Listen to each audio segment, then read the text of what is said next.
Bonjour à tous, voilà donc pour l'épisode 24 de Steven Universe saison 2. Bonjour Xana. Le titre de cet épisode est tellement lourd de sens. C'est quoi déjà? Ça It aurait pu could être. be great, ce qui a été traduit par ça aurait pu être grandiose. Ah ouais c'est vrai. Bonjour Fanboy Omnibulé. Au clair de la lune, mon ami Pierrot. Bonjour Rose. T'enlèves le fait que les pouvoirs de Lyon commencent à être de plus en plus cheatés, cet épisode est pas mal.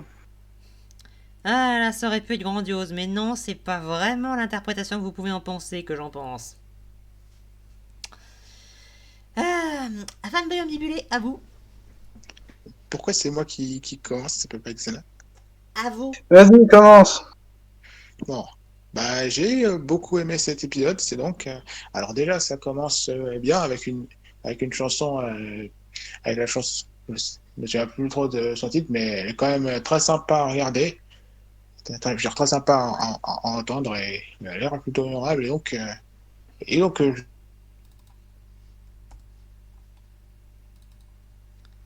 Je crois que vous avez coupé Fanboy Omnibulé.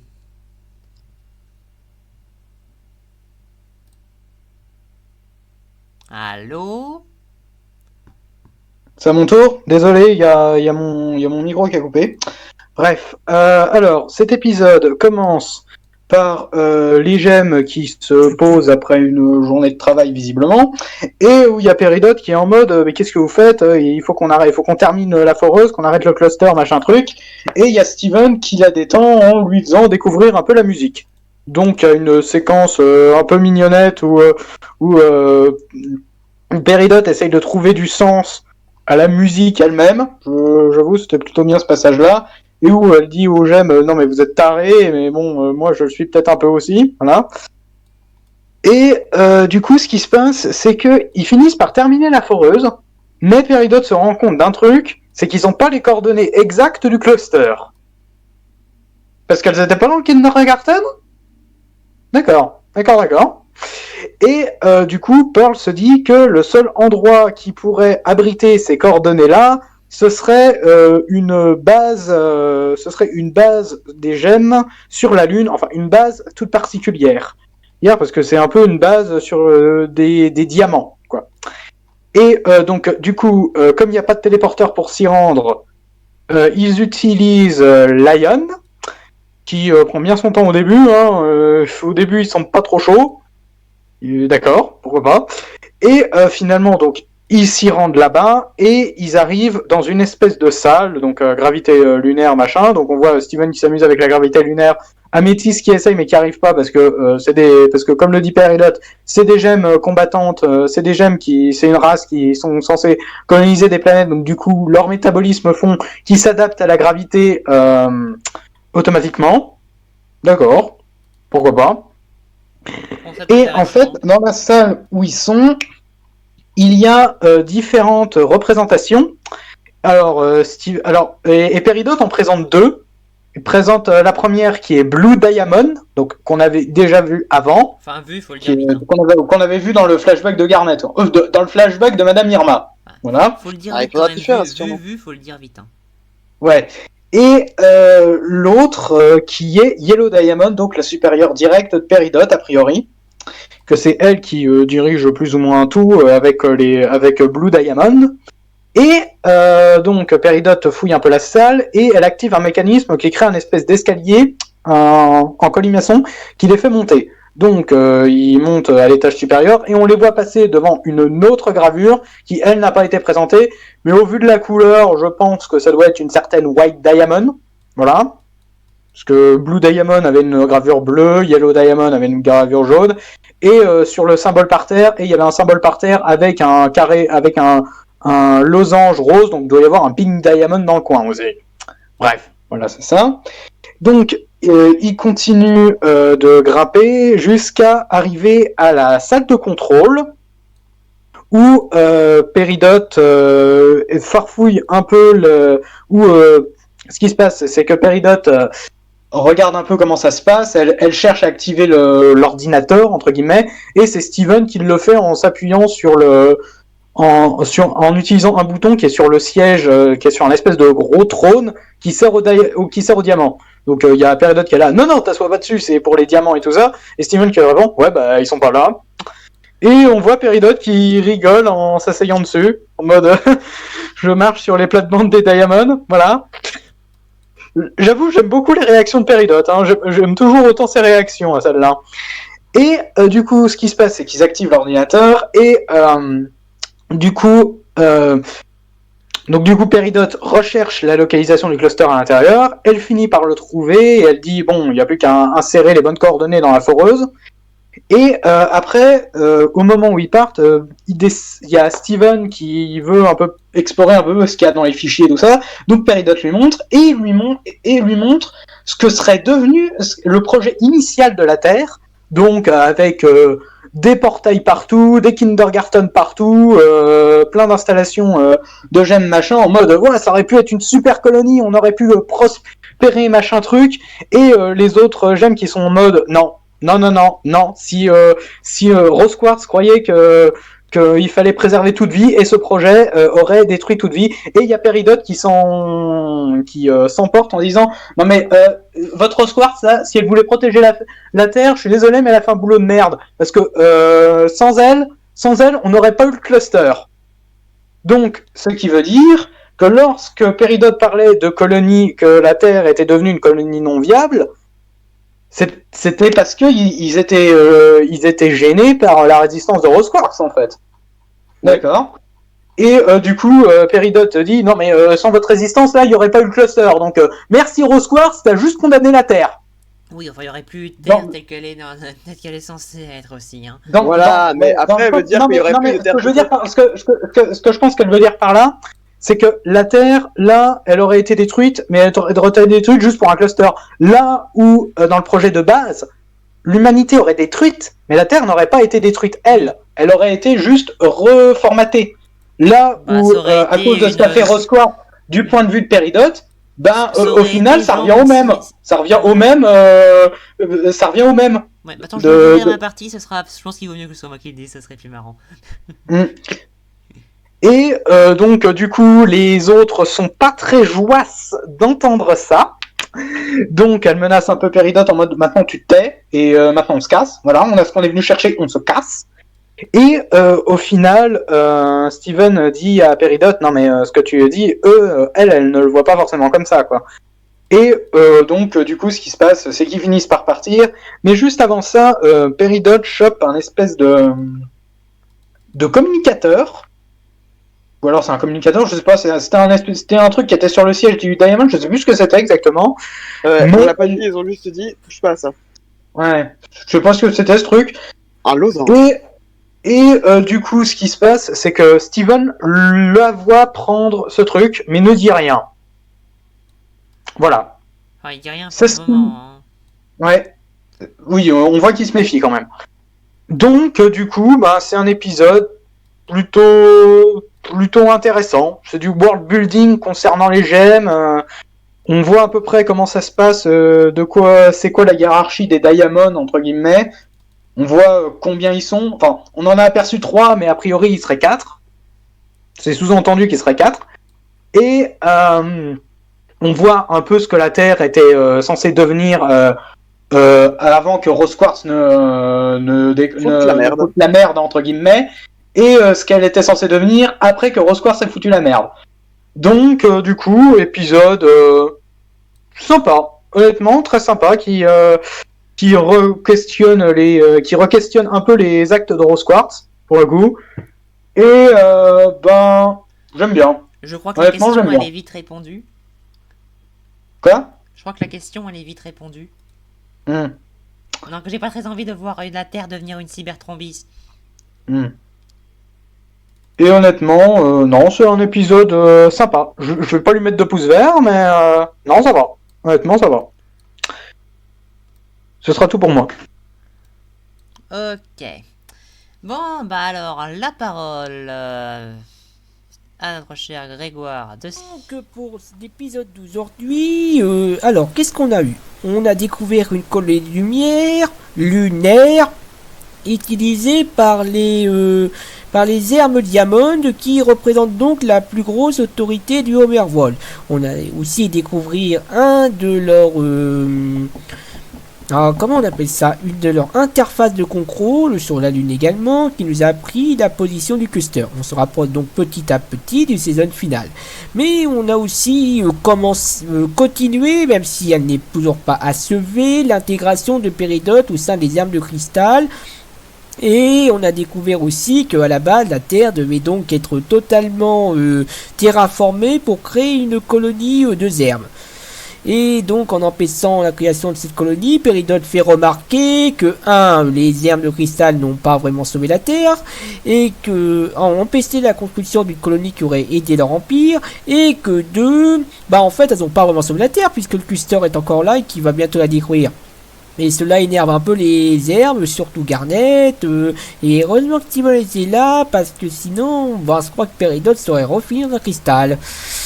Donc c'est un épisode qui prépare le grand final, et d'ailleurs la dernière action de Péridot, pourquoi je me groupe tout le nom de Péribot, prépare donc le grand final. Le petit cristal qu'elle a récupéré, je pense que ça va servir à envoyer un message pour le Homeworld. Donc on verra bien s'il ne me trompe pas, puisque je vais tout de suite enchaîner sur le saison final de la saison 2. Car oui, j'ai regardé une quinzaine d'épisodes en moins d'une journée. Et si ça me fait la moindre remarque là-dessus, en fait, tout ce qu'il demande c'est de pas dire un casso. Donc autant que je tourne mes réacs 2 minutes après d'avoir vu les épisodes, ça va, non? Je me prépare rien du tout en disant tout ça. Bon, très bien, ça fait déjà 2 minutes, au revoir. J'en ai strictement rien à cirer du moment que tu fais un truc à chaud. De toute façon, tu ne peux plus venir sur le serveur, donc de toute façon, tu peux pas le faire avec nous. Donc du moment que c'est à chaud, moi, je m'en fous. Ok. Bon, ensuite, c'est la parole à ce cher Kel. Bonjour et bienvenue pour la critique de l'épisode 24 de la saison 2 de Steven Universe. Bon, cet épisode est vraiment particulier. Parce que d'un côté, il est vachement cool pour apprendre des trucs sur l'univers. De l'autre côté, j'ai l'impression qu'il y a beaucoup de remplissage. Notamment toute la première partie en chanson. Honnêtement, elle sert pas à grand chose. Enfin, moi, je me disais, ouais, cool. Il va raconter quoi l'épisode? Mais bon, on est passé sur la Lune. Donc, ça donne quand même quelque chose de sympa. Avec le lion qui donne beaucoup de sa personne, et on apprend un peu ce qui était prévu à l'origine pour la Terre. Et ça a le don de mettre les gemmes de cristal vraiment en colère, et on peut comprendre pourquoi. Et du coup, on comprend aussi qu'elles sont beaucoup ennemies avec les diamants. On a parlé de diamants bleus il y a quelques épisodes, et maintenant on comprend enfin ce qu'elles sont. Les diamants sont les vrais chefs du monde des gemmes. Et j'ai juste envie de vous rappeler dans l'épisode avec Ronaldo, oui je sais, c'est bizarre de ma part, mais je le fais, où il disait qu'il y avait une autre conspiration avec des diamants. Bam bam bam, il nous avait spoilé le petit. Et ouais. C'est compliqué des fois de pas spoiler un truc quand on le sait, mais bon. C'est comme ça maintenant. Les diamants sont les chefs du Homeworld. Et sinon, l'épisode, voilà, c'est la première partie est un peu pénible, la deuxième un peu plus, et elle nous met un petit cliffhanger pour qu'est-ce que Péridot a pris et à quoi ça va lui servir. Bon, y a pas trop de suspense. Mais ça fait cliffhanger quand même. Allez, on verra ce qu'il en est plus tard. Merci à tous d'avoir suivi et à très bientôt. Alors, un conseil. Je suis vraiment triste pour Péridot. Parce que bon, j'ai l'impression, en voyant le début de l'épisode, qu'elle apprend à devenir gentille. Et il y a toujours une part de... Mais c'est pas qu'elle... Je pense pas qu'elle est vraiment redevenue méchante. On voit ça, mais surtout que il y a son truc... Il y a tout son savoir, tu sais pourquoi elle a été faite qui lui touche au cœur. Et c'est pour ça qu'elle a du mal à s'adapter aux gemmes de cristal. Et et ça me fend le cœur un peu. Alors, sinon, j'ai pas dit, mais la chanson dans l'épisode... l'épisode combien déjà? 22. C'est une des chansons que j'avais bien aimé. J'avais déjà dit aussi une autre chanson que j'avais aussi bien aimé, la chanson de l'épisode de Sadie. Mais là, c'est encore une chanson que j'ai bien aimée. Donc ça s'améliore comparé à la saison 1. Cool. Et puis enfin, on avance sur l'intrigue du cluster. C'est pas plus mal. Franchement, je suis triste pour Peridot. La manière dont elle est perçue. Enfin. Je mettrai pas de poser à cet épisode, mais c'est vraiment un épisode que j'ai bien aimé. Ok. Bon, bah c'est bien ce que vous voulez que je raconte, vous en avez à peu près tout dit. J'ai pas... franchement, être en quoi transformer la Terre en Cybertron serait si top. Surtout après qu'on lui ait fait, entre guillemets, voir à quel point c'était pas mal la planète Terre telle qu'elle est actuellement. C'est joli, c'est pas de trucs bien conformisés de merde. Mais bon, ça on peut dire que c'est le conformisme de notre cher Peridot. C'est pas particulièrement un problème. Mais bon, ouais. C'est la fin, alors soit elle a récupéré un cristal qui contient toutes les données, machin, soit elle a récupéré un communicateur, étant donné qu'on est un peu spoilé par le titre de l'épisode suivant, message reçu. Voilà, je dis ça comme ça, je sais pas si c'est ça ou pas, enfin bref, on verra bien. Et puis Peridot, est-ce qu'elle est gentille ou pas? Je sais pas, enfin bref, le début de l'épisode, c'est vrai qu'il est peut-être un peu agaçant, mais il continue entre guillemets à amener Peridot vers le côté... Enfin, non, je vais expliquer entre guillemets ce que c'est que la joie de la vie. Et pas être une esclave qui obéit au doigt et à l'œil à une soi-disant oligarchie de merde. Qu'est-ce que je vous raconte? Ouais, ça développe, on a des intérêts, on découvre un peu plus l'univers, ouais. Ça change pas tout ce que j'ai dit sur la série jusqu'à maintenant, loin de là. Très très loin de là. Mais au moins, on dit enfin des choses, c'est un peu plus intéressant. Et au passage, pour ceux qui me diront, il y a une certaine oligarchie, où il y a un ordre de... mince, de... merde. Où il y a... merde. Une échelle... Une hiérarchie de gemme. Non, c'est pas ça, c'est ce que je voulais dire, tu sais, le... merde. Un organigramme des diamonds. Non. Je suis désolé, et moi ce que j'ai cru comprendre, en fait, c'est pas compliqué, c'est que chacune est entre guillemets une nation. Hein. Bah, chacune, il gouverne le homeworld et les relations et les colonies périphériques. Donc, a priori, elles sont toutes les quatre au même pied d'égalité, en fait. Hein. Soit c'est ça, soit c'est chacune en rivalité avec les autres, c'est celle qui a contrôle le plus, machin, en bref. Ah non, non, c'est pas ça, non. Enfin, ils vont faire un Game of Thrones entre ces quatre-là, on va rien comprendre. Non, comme l'a dit Peridot, c'est bien une nation dirigée par 4 dirigeantes. Hein. Ouais. Bon, moi je dis, ok, enfin, nation dirigée par 4 pas dirigeantes, non, c'est plutôt 4 dirigeantes qui vivent leur côté en rendant en esclavage tout le reste parce que vous êtes des larbins. Bah, c'est diriger une nation pour certains. Ouais. Macron. C'est à se demander si c'était des génocidaires. Ouais, y a moyen, hein. Bah, attends, ils colonisent des planètes et ils les formatent à leur bon vouloir, quitte à massacrer la vie qu'il y a sur ces planètes-là. Donc, non, ouais, je pense qu'on peut les qualifier de génocidaires, tu vois. Oui. Non, parce que je veux pas être être méchant, mais bon, ils ont prévu quoi en fait? Parce que aux dernières nouvelles, en gros, c'est pas compliqué. Ils sont arrivés sur Terre, l'humanité, elle était bien avant le Moyen-Âge, un petit peu avant l'invention de l'écriture, et elles étaient en train de faire leur petit truc. Néolithique, je pense. Elles comptaient faire leur petit truc et que la planète se transforme comme elle voulait, et ceux qui étaient en train de vivre une société dessus, au revoir. Hein. Bah oui, c'est l'idée. Ben, est-ce qu'on peut y voir un parallèle avec la conquête de l'Amérique? Je sais pas, oui, je pense pas, je sais pas. Non, surtout pas du tout, non, pas du tout. Avec la colonisation, peut-être. Ouais, enfin, la colonisation, c'est pas du tout comme ça, la colonisation entre guillemets, humaine. Bah là, c'est la colonisation de Jem, donc On faut bien partira adapter. pas sur l'aspect politique, mais la colonisation, c'est pas un truc joli, mais c'est pas du tout rapprochable. Voilà.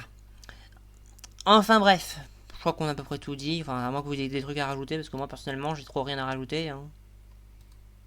Moi, du coup, ce que je voulais dire sur l'épisode, c'est que je sais pas, ça montre que le développement de personnage de Peridot, ça peut pas se faire d'un coup non plus, parce qu'elle est hyper formatée par tout ce qu'elle a vécu au Homeworld, par sa fonction. Et quand elle parle Moi, ça m'a pas choqué qu'elle vénère, qu'elle continue de veiller, qu'elle a toujours cette tendance à vénérer Yellow Diamond. Voilà, parce que tu vois, quand elle parle des diamants, elle est en mode, enfin, surtout de son diamant auquel elle obéit, elle est en mode, waouh, mon Dieu, c'est le Christ. Il y a vraiment, c'est de l'adoration, c'est limite des dieux. Hein. Comment elle parle d'eux, nous sommes venus, Oui, c'est vrai. D'ailleurs, il suffit de voir les gravures qu'ils ont d'eux, ce sont considérés comme des dieux, les diamants. Enfin, ça se voit, quoi. Dans la manière, ils ont limite des auréoles, je crois, d'ailleurs, sur leur tableau. Donc, le fait qu'on voit que ce développement de personnage, ça va prendre du temps et que c'est pas parce qu'elle chantait une petite chanson mignonnette que tout de suite ça va aller mieux. Alors, moi, je pars sur l'objectif que ce qu'elle a récupéré, c'est un communicateur, et résultat, elle va les appeler. Moi, je pars là-dessus, personnellement. Va y avoir un moment où ça va être, bon, Peridot, tu choisis ton camp, hein. Ouais, Je pense qu'il va y avoir un truc comme ça. Parce que Ça là, va être mise au pied du mur par je sais pas qui, et ça va être soit c'est les Crystal Gems, soit c'est nous. Ouais, Tu choisis. là, pour l'instant, elle est un peu ordonnée. Bah, en fait, elle est toujours, même si elle se rapproche, même si elle s'est rapprochée d'Améthyste et Pearl, elle est pas encore elle est plus encore, comment dire, elle est toujours une alliée de circonstance, quoi. Voilà, elle est pas encore passée. On peut pas dire que c'est une gemme de cristal, quoi. Est-ce qu'elle le passera? Ça m'étonnerait. Je suis pas sûr qu'elle le passera du côté de Tintel. Hein. Bah, elle est à moitié ordonnée, en tout cas. Moi personnellement, je pars sur l'objectif. Je pars sur, entre guillemets, la théorie. Je sais, j'aime pas les théories, surtout quand on ne sait pratiquement rien. Qu'elle va pas changer. Ou alors ce sera très très lent. Ou alors il y aura toujours des doutes. Et qu'est-ce que t'en penses toi, du coup? Je sais pas. Peridot, elle, honnêtement, je pense qu'elle va évoluer quand même. Parce qu'il faut qu'elle se détache. Bon, après, il faut faire supposer que ce soit bien écrit. Et encore une fois, on peut avoir des doutes, mais il faut qu'elle se détache de son aspect formaté, quoi. Et justement, ça doit servir à ça, son émancipation des Diamonds.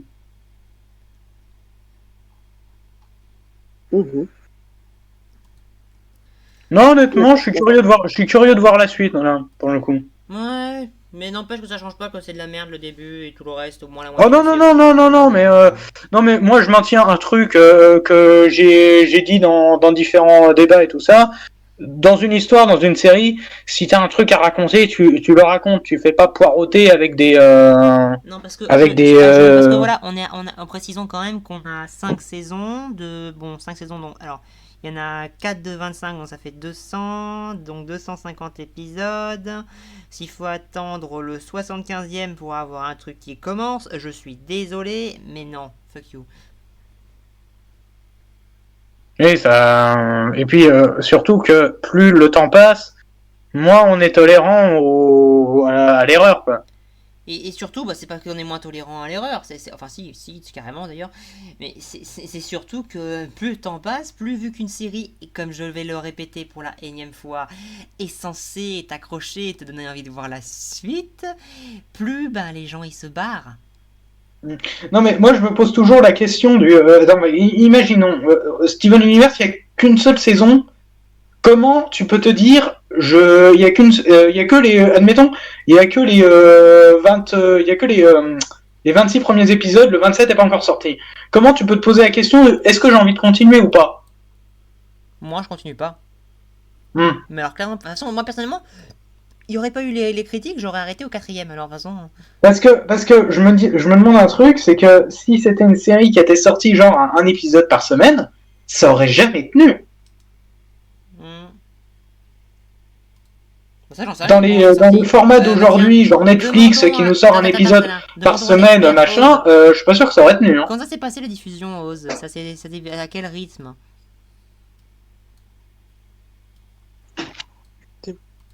Ça, Pause c'est n'est plus, plus là. C'est quoi? ça, c'est plus le format HBO, ça. Je m'en fous. Non, non, Oz, non, non, ce quel que a je veux dire, été le rythme ce que je veux de dire, diffusion? C'est tout ce que je demande. non, parce qu'on peut se poser On des me questions répond sur ou comment pas ça. Quoi? C'était quoi le rythme de diffusion? Je sais pas. Ça me Attends. demande à Oz. Bon, il est pas là, je sais pas. Enfin bref. De toute façon, je crois qu'on a tout dit sur cet épisode-là. Ah oui, Oz, il est plus là. Donc voilà, on a tout dit. Et moi, je vous dis à la prochaine. Et si vous venez pas de chez Mayo, merci. Je vous invite à aller le voir. Sinon, merci d'être venu nous voir. Et à la prochaine. Bye. À plus.